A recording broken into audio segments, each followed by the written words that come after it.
What is up, Team 7 listeners, and welcome to episode 3 of the Team 7 podcast with myself and Rob. How are you, Robert? Very good, yeah, very excited to be back. Yeah, it's exciting. Well, we were only talking about a few minutes ago how we need to set up a GoFundMe or something to get your man Bruce Buffer to do our intro for us to make it a bit more exciting. You introduced the first one and I did the second one, so I feel like we're taking turns now. Yeah, fair. It's a competition. We'll put up a poll or something, see whose introduction is better, which is smoother. We'll leave it probably a few more and then we'll see. Yeah, exactly. So like the other episode, the last episode, we are going to get a couple of guests on, but the first couple, we're just going to keep it myself and Rob and keep you in the loop of the growth of Team 7 and where we are currently and what the last couple of weeks have looked like for us. So I think there's only one more thing left on the app, is there, Robert, before we send it to Apple to hopefully be available for all you guys? For sure, yeah. I mean, the app is looking really cool. You have it on your phone, I have it on my phone. You get so excited when you get a push notification now, so it's all of that is coming into place. Small little things like when the ping on your phone and someone has signed up or someone has texted or commented on a community feed. You used to have to go in to see it. Now with the app you get those push notifications, which is huge. And then even when I put stuff on the feed for our members now, when they eventually have their push notifications on the app, we can motivate them that way. A really exciting thing for me was when we first got the confetti to pop on the screen when you finished a workout. I just thought that was cool. It's the simple things, isn't it? There's so much to the app, but something small like confetti popping up when you log a workout is Rob's most exciting feature. Yeah, I got a real kick out of that, Yeah. What is your favourite part of the app? Do you have a favourite part? The community aspect, I think, is going to really flourish with the app. I mean, going through your training and watching the videos and logging your training, that's awesome on it. And that's like the whole heart and soul of the app. But I think now the community aspect is going to really flourish with people posting and getting push notifications, and even in the instant messaging. So it's essentially like DMing someone on Instagram, but you're now doing it on Team 7. I think that's going to be really cool for people. Yeah, really, really cool. And then from myself, as someone who would consider themselves as an athlete, what's the word, motivated? No, I've given myself that title, even though I'm not a professional athlete. Self-proclaimed. Yeah, self-proclaimed athlete. The gamification is huge for me when the app comes out and we have gamification and leaderboards and stuff. That kind of competitiveness, I'll end up training 3 or 4 times a day to make sure I'm on the top of every single leaderboard because the coach can't be beaten. At the moment, I'm the only one on the leaderboard, and I feel like, this is the only time I'm going to be number one. Screenshot it and enjoy it while it lasts. Yeah, exactly. Yeah. We also went to our first networking event yesterday. It was weird getting me out of my gym gear. I was kind of more in Rob's clobber and Rob's world for the day. I think I texted you saying dumbbells we ain't. Yeah, dumbbells we ain't, yeah. I really, really enjoyed the networking event. What did you think of it? I loved it, yeah. Anya Kerr was very good, wasn't she? Yeah, she was great. I was sceptical about the whole thing because I've never done anything like that before, but it's definitely something, no matter what stage you're at in business. We were sitting with people on our table that were established in business, new businesses. There was all walks of business there. So I think it's something we'll always go to, just to meet new people and learn from people and get motivated and motivate others. And it's a real small world syndrome as well, because the amount of people that came over to you and were like, Emmet, what are you doing here? And there was even one of my clients, which was weird, tapped me on the shoulder. She set up her own business. She was there, so hopefully all success to her. Hopefully she has a successful start to her new company. And get training on Team 7? Yeah, exactly. It was actually funny, the difference in vocabs. I was there and I'm so happy I had Rob there with me, because a lot of people were telling me what they do or be like, oh, what's the business, what's the company? And it was something IT computer based, which has a lot of abbreviations and numbers and stuff in it. So I'd have to say to Rob, like, Rob, what's that? What do they do? And he's like, they like computers. Just as simple terms for me as possible. I remember your face turned like white as a sheet when the guy was asking, so what security measures do you use on Team 7? And I started explaining like AES 256-bit and encryption, and you were like, what? Exactly. And it's funny because the stereotype of personal trainers and coaches, because then he looks at me and says, you must be the coach. It's like, yep, that's me. And did someone recently tell you that like the more time you've been hanging out with me, your vocabulary has like increased or whatever? Yeah, exactly. My girlfriend, who's also Robert's cousin, has said to me that it's great since you start hanging out with Robert, your vocabulary has massively widened, which is good. Thanks, Niamh. Thank you. Yeah, it means I'm learning every day. We've also booked HYROX. So we plan on having a handful of members. I put up a question box on our Instagram, and a lot of members contacted us saying they'd be extremely interested in competing in HYROX and also just doing the training block for HYROX. But we booked our first team in, and that team is myself and my twin brother. I've spoke about him before on the last 2 podcasts and kind of that competitiveness between the two of us. So it'll be nice for once to be competing with each other on the same side. Yeah, for sure. rather than against each other. But this is actually going to be my first competition where I am going with eyes on the gold. Obviously, every time I compete, it's with a team, and the idea is that community-based feeling, win, lose, draw. It's just about best effort possible, day out, the pizza and a pint after. It's great, it's all fun and games. But this will be the first competition where we're kind of going in, and that podium is all we're thinking about. So I'm really excited for that. And that's in March in Madrid. Do you want to explain what HYROX is? Yeah, so it's on the 2nd of March in Madrid. As I said, there is more than just myself and my brother doing it. We are just the first 2 booked in. What HYROX is, it's a functional fitness race. So it's an 8-kilometer run with a different functional fitness movement between each one. It's kind of similar to CrossFit without the technical movement. So no Olympic lifting, no snatches, no clean and jerks, nothing like that. It's just 1 kilometer, then a fitness movement, 1 kilometer fitness movement through the whole 8 kilometers. The fitness movements we're going to be doing is stuff like walking lunges, burpee broad jumps, which is doing burpees in a forward momentum towards, so you're doing a distance of it, wall balls, ski rows, stuff like that, which is all in my wheelhouse. It's all in my brother's wheelhouse, and our hybrid performance plan on Team 7 massively complements that sort of training style. So anyone that's been on for 3, 4, 5 months is well on their way in their programming to make a really good account of themselves in HYROX. So for Team 7, it's kind of a no-brainer because it's a training style we love to program. It's a training style we love to do as a community. So it's like HYROX is designed for our members. With or without the race, it's just how we like to train, how a massive segment of our community trains, and how we train together, how we compete against each other. So I think it's going to be an extremely successful day out for the Team 7 athletes. It's going to be amazing. And I'm just thinking from even a marketing point of view, you and your completely identical twin brother on the podium after beating everyone. That's where my head is. Exactly. Or me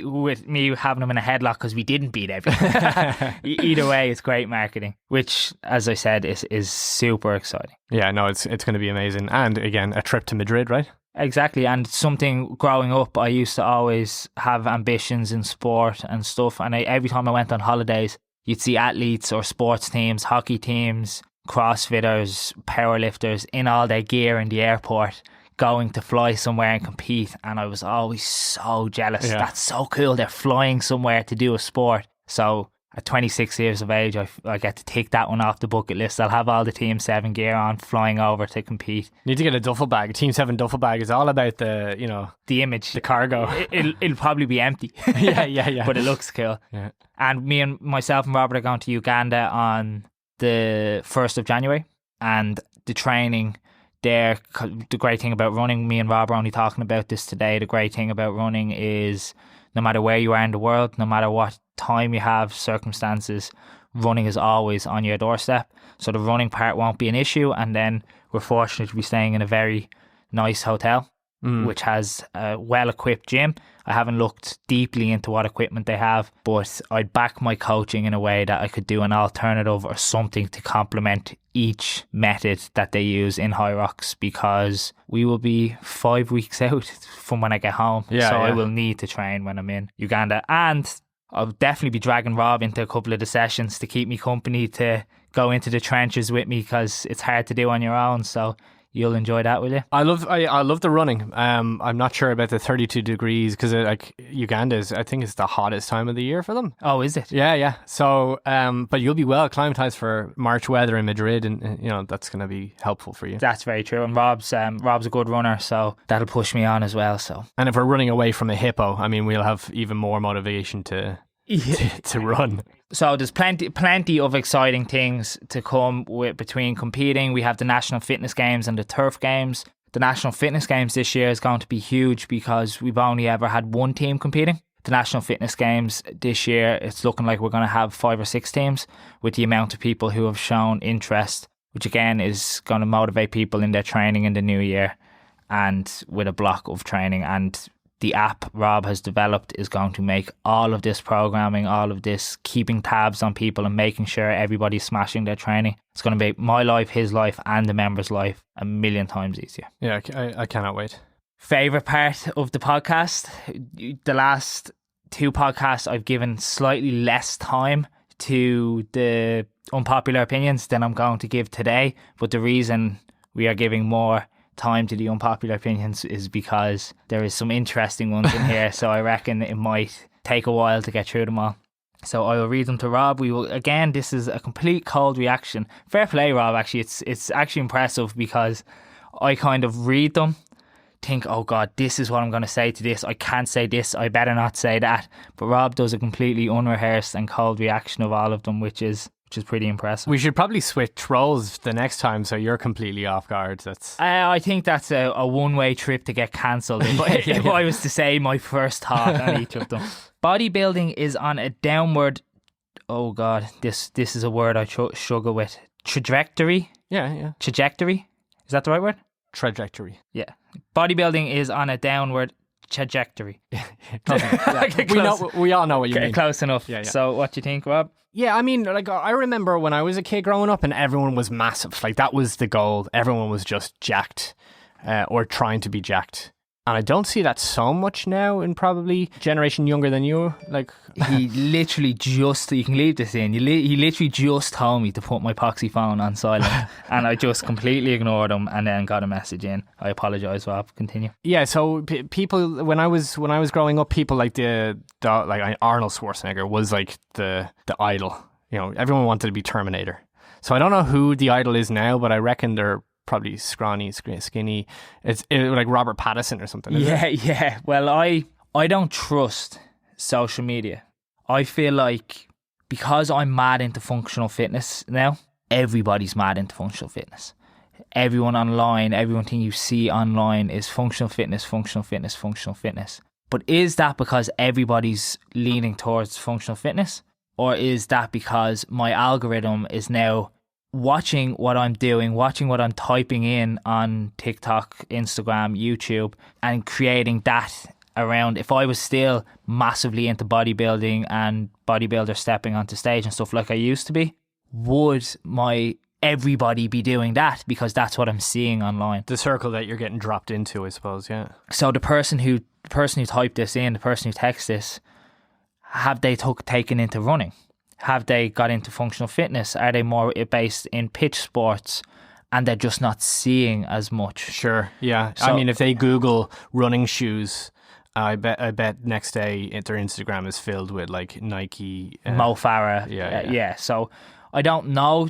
Personally, I think lockdown was huge for people because they used training and fitness, and whether it's lifting weights, running, no matter what it was, as a crutch for their mental health and to get endorphins and dopamine from exercise. And bodybuilding is very much classed as a sport where all the bodybuilding videos are in black and white. There's headphones in, head down. They have no energy because they're starving on prep, that they're sub 10% body fat, single digit body fat. They have no energy. They're not sleeping. They have anxiety and body dysmorphia and stuff. And that grit and that fight and that hardship is the whole attraction towards the sport. It's like, who can dig the deepest? But I think lockdown has opened up a lot of people's eyes into, wow, exercise should probably be feeling good and releasing a certain amount of dopamine and happy hormones to allow me to feel happy and better. So if you do a really good session with your friend and you go and get a coffee and a cake after, or when we competed at the Turf Games, it was all hugs and smiles and laughs and we all went for pizza after. I think people are leaning more towards fitness to make you happy rather than that dig deep pain of that bodybuilding is, which I think is so impressive. I think it's so cool that people do it. It's not for me. That's why I've kind of strayed away from bodybuilding. So maybe this person is correct. You had a good point with COVID. during COVID, I mean, to buy a 50 kilo dumbbell was going to be mad expensive and probably sold out. So the best you were going to get is a 15-pound dumbbell, you know? So how are you going to do, like, keep that up for a year of lockdowns? So that's probably a good point of like how people shifted into maybe a different end goal. I just don't see as many jacked people anymore though. People mix so bodybuilding and resistance training. Like bodybuilding is about building your body and stepping on stage, and it's a sport. It's a sport where you look like a Greek god, like that, you're shredded to the bone. Resistance training, so like buying that 50 kilo dumbbell. Resistance training is great for you. It's amazing. It's brilliant. It's not necessarily the sport of bodybuilding.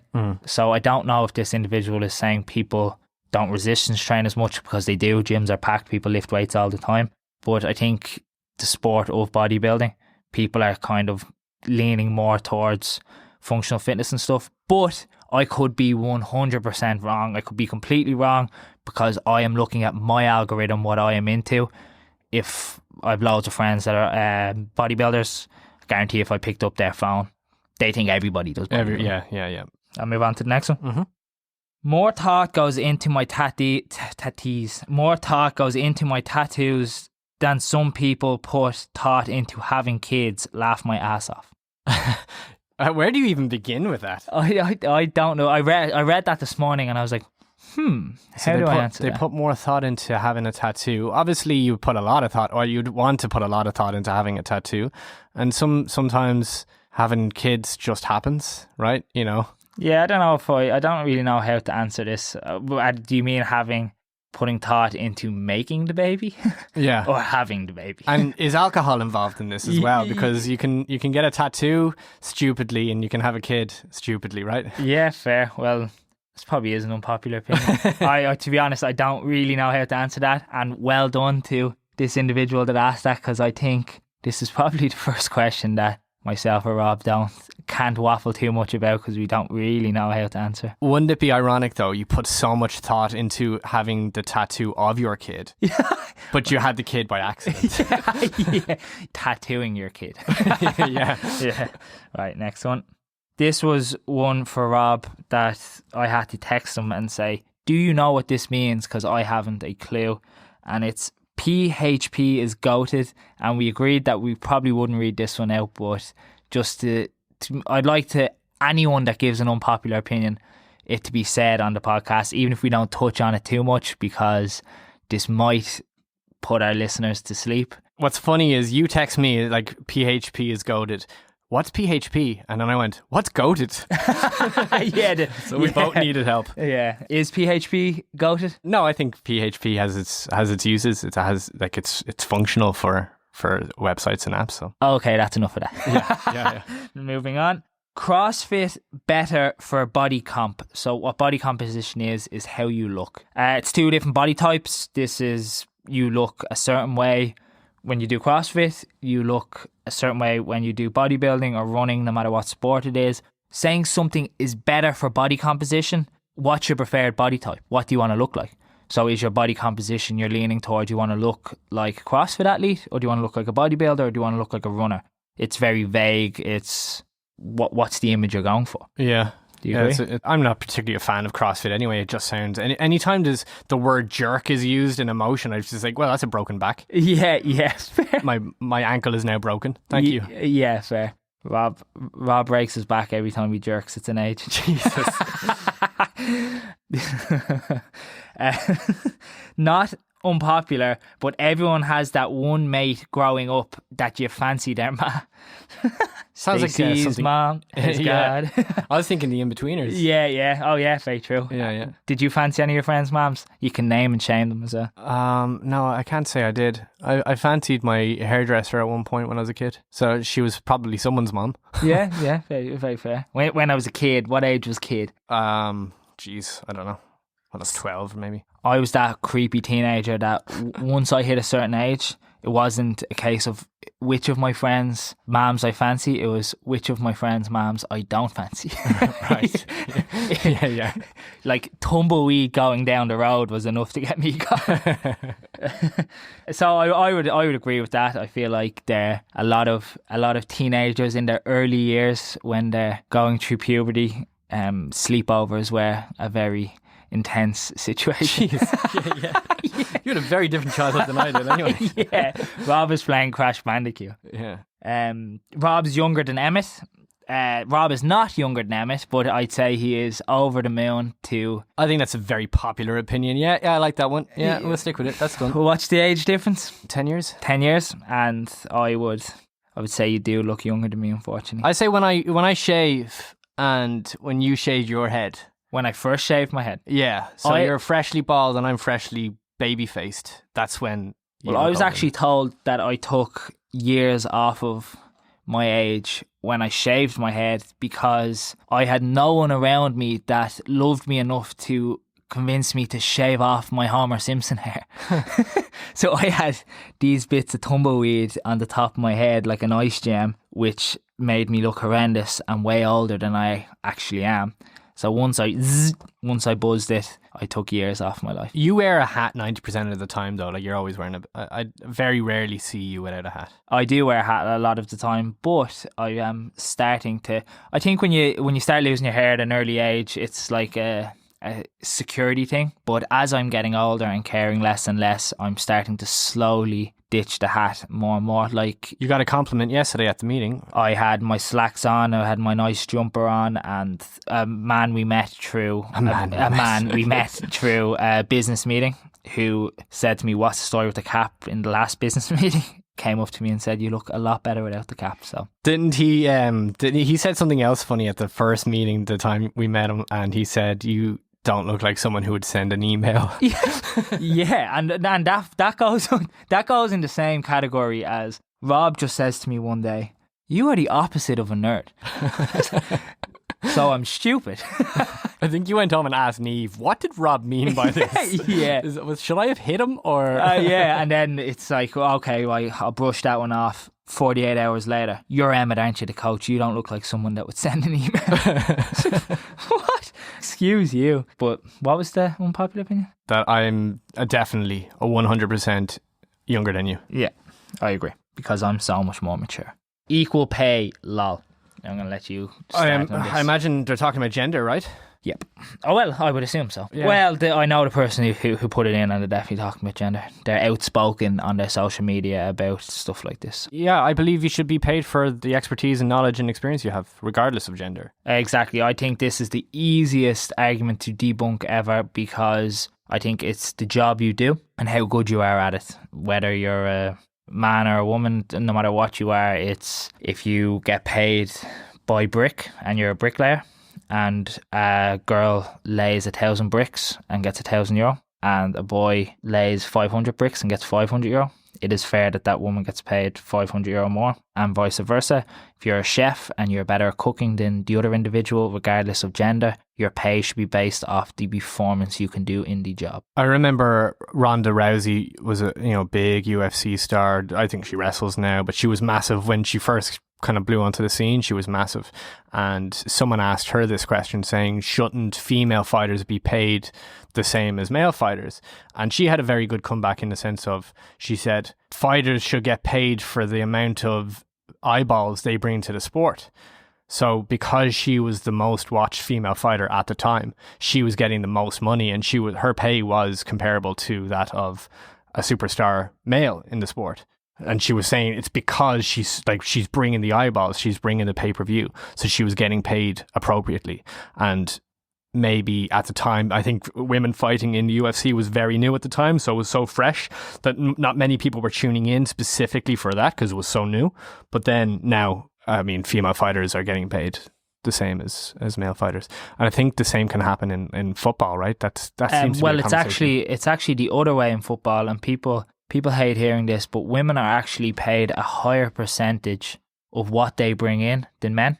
So women want equal pay, as in you're a right back for a football team, a female football team, and you're paid €500 a week. You're right back for a male football team, you're paid €1,500 a week, whatever it is. Obviously, it's a lot more at the higher standard, but women want this. A lot of women want the same, but the percentage of what male footballers get in comparison to the money they bring to the sport is substantially lower than the percentage of money women get Does that make sense? Yeah. So women get a higher percentage of what they bring in than men. So same as the bricklaying analogy, it's if women bring in like Ronda Rousey, bring in more eyes, they will get more money. Yeah. You know what I mean? I think maybe to have this conversation better, we should have it when we have like a woman here to say their point of view as well, because it's two lads sitting here. And but I do think 90% of people will agree it's how well you can do the job. You should be paid relevant to that regardless of gender. I say there's probably discrepancies in like Hollywood seems to have a problem with. There seems to be an issue there. Oh yeah, well that's what I'm saying is the issue is that is not the case. Yeah. So the equal pay issue is there is so many jobs that men are paid more in that women can do just as good, if not a better job, and they're not getting equal pay. Does that make sense? Yeah. What are you laughing at? What are you laughing at? I'm not going to say it. No, say it. Say it. You better leave that in. I thought you were laughing at something I said. Oh no, I'll tell you what you should do. You should beep it out, and then we could put up and guess what Rob said. Guess what career Rob said. Two in every 3 blokes that go to Asia get with a ladyboy. Are you allowed to say ladyboy? I think when it comes to, because we were in Thailand and that's what they called themselves. That was the term, right? That's what they called themselves in the bar and stuff. They refer to themselves. Oh, you're as talking ladyboy. about John that we got with, is it? That we got with, yeah. Everybody that was there. I went away on a family holiday with yourself. Was it to a wedding? Yeah, it was to a wedding. Yeah. So I don't think I was with the group of people that me or myself or Rob could be qualified in saying that 2 and 3 of us got with a ladyboy. I don't think it was that type of holiday, but we were all far too innocent anyway. Yeah. I actually have a funny story. One of my clients, obviously I'm not going to name who the client is, this was a couple of years ago. He went to Thailand, and a question I always ask is as a joke, as like an off the cuff thing when clients come in or friends come in or family, I say, any ladyboys? Did you get with any ladyboys? I think everybody asks when you go to Thailand because it's like a running joke because there's so many of them. And he rolled his eyes and kind of tutted, and I was like, wait, that's not a no. I didn't expect him to be so honest, and he said no, I don't think so. I was like, yeah, what do you mean you don't think so? He's like, I'm nearly sure I didn't. And I said, well, can you elaborate please?